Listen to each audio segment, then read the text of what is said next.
Sagaidot Baložu pilsētas 14. gada dienu, atskatāmies, kā pagājis 2005. gads, kādas pārmaiņas notikušas pilsētā, kas izzudis, kas no jauna uzradies, kādi ir fakti un par ko tie stāst. Par to, cik slikti, ka rīdzinieki dodas arvien vairāk ārpus galvaspilsētas un atrod mājvietu citur. Protams, no tā iegūst gan paši cilvēki, gan arī vieta, kur tie apmetās. Kā nekā nodokļa plūsma strauji maina savu virzienu. Un Rīga no tā zaudē. Bet kurš pie tā vainīgs? Taču šīs sižeta mērķis nav meklēt vainīgo, bet gan ielūkoties Baložu pilsētas dzīvē, kuras tempi kļūst arvien straujāki. Patreiz mēs turpinām pilsētas attīstību, skatīties gaišā nākotnē, neskatoties uz visiem ministru kabineta lēmumiem un likumiem. Uzklausot iedzīvotājus, nonākam pie diezgan interesantiem secinājumiem. Un, ja pagājušajā gadā mūsu viedoklis bija, ka mums vajag noteikti sasniegt 5000 robežu, tas ir 5000 iedzīvotāji, un to ātri mēs varam izdarīt ar daudz dzīvokļu māju celtniecību, tad patreiz mēs esam secinājuši, ka mēs pabeidzam tos iesāktos projektus, kas mums ir, un tālāk turpinām attīstību tikai un vienīgi pie individuālajām mājām. Bet arī mums ir savs redzējums šajā lietā. Individuālās mājas pie mums drīkstēs būvēt tikai firmas, tikai centralizētu un tikai, teiksim tā, vismaz viena kvartāla ietvaros. Lai nododot mājas eksploatācijā būtu sakārtot infrastruktūra, lai būtu piebraucamie ceļi, lai mājas būtu daudz maz līdzīgas vienā kvartālā.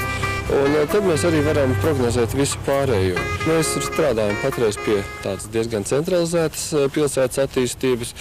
Un šodien mums ir tāds ļoti interesants atgadījums, acīm redzot, pirmais pilsētas vēsturē. Ieteikt arī pārējiem ar to pašu nodarboties. Pirmās kārtas rezultātā pirmā kārta bija publiskai apspriešanai par būvniecības ieceri. Saņēmām ļoti daudz iedzīvotāju pretenzijas par to, ka šajā teritorijā mājām būtu jābūt kādos noteiktos stāvu augstumos. Un motivācija ir viena, lai no daudzstāvu māju jumtiem un logiem nevarētu redzēt, kas notiek privātmāju pagalmos.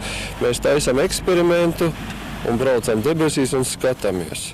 Šī braukšana debesīs notika ar ceļam krāna palīdzību, kurš gan augstas amatpersonas, gan arhitektus pacēla 9 stāvu mājas augstumā, lai skatītu nākotnes ainavu nākotnes iedzīvotāju acīm. Šis projekts mums tiek vērtēts kā jauns mikrorajons, un ja jūs tā paskatītos, kas notiek aiz manis, tad tas ir tas, par ko es stāstīju, individuālās darbības rezultāts. Patreiz mēs atrodamies uz pilsētas ielas, kura atrodas savukārt uz privātās zemes, un individuālo māju celtniekiem šī iela bija jāsakārto. Viņi ir diezgan drausmīgā stāvoklī, un celtnieki, kas ir iecerējuši šajā teritorijā būvēt mājas. Mājas tas ir no 2 stāvu rindu mājām un beidzot līdz 7 vai varbūt pat līdz 9 stāviem, ir uzņēmušies šajā vietā sakārtot ceļus, ietves, un pilsētā tādā gadījumā šī teritorija būtu pilnīgi sakārtota, un kas ir pats galvenais, mūsu pilsēta ir savdabīga ar to, ka ir 2 administratīvie centri, Titurga un Baloža. Sakārtojot šo vietu, Baloži kļūtu daudz kompaktāki. Tas atsauktos ne tikai uz vizuālo pusi, bet arī uz cilvēku ikdienas drošību ikvienā diennakts laikā.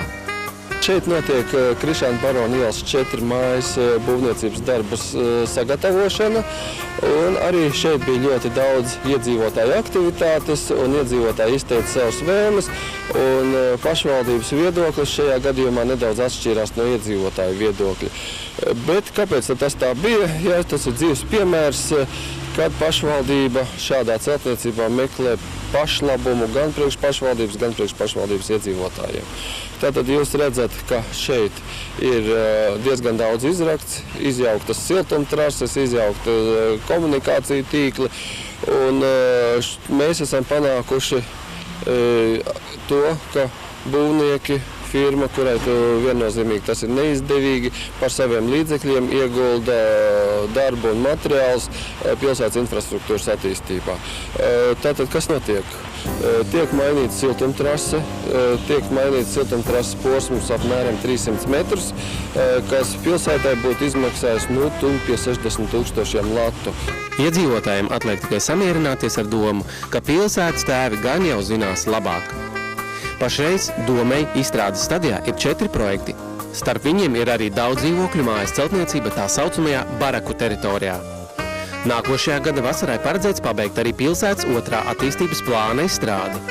Notiek arī bērndāras paplašināšana, norit darbs pie 2 sabiedriskās ēdināšanas objektiem un arī ir padomā kāds rūpniecības objekts. Nopietni pilsētas doma ir ķērusies pie atpūtas un izklaides attīstības Baložos. Projektu ir daudz, spēj tik visiem izsakot. Un ko par Baložu nākotni saka pašvaldību ministrs? Es skatos uz Baložiem, taču te nav problēmas, lai viņi dzīvo tālāk, taču nevajag ne ar vienu apvienoties. Viņi augs, Rīgas tūms, vispārējie faktori, bet tur kaut kur ir pašvaldības maziņas ar 500 000, nepierādīsiet, ka kaut kas augs. Mēs to latiņu jau esam no 5000 jau uz 4, jo kamēr te visi gaidām reformu, jau cilvēki ir aizbēguši uz Īriju, Rīgu, atkal es nezinu uz kurienu, un viņi aizbēgs vēl, ja neko nedarīsim. Tad mums jādara tā, lai cilvēki nemeklētu laimi citās zemēs, bet nāktu dzīvot uz Baložiem.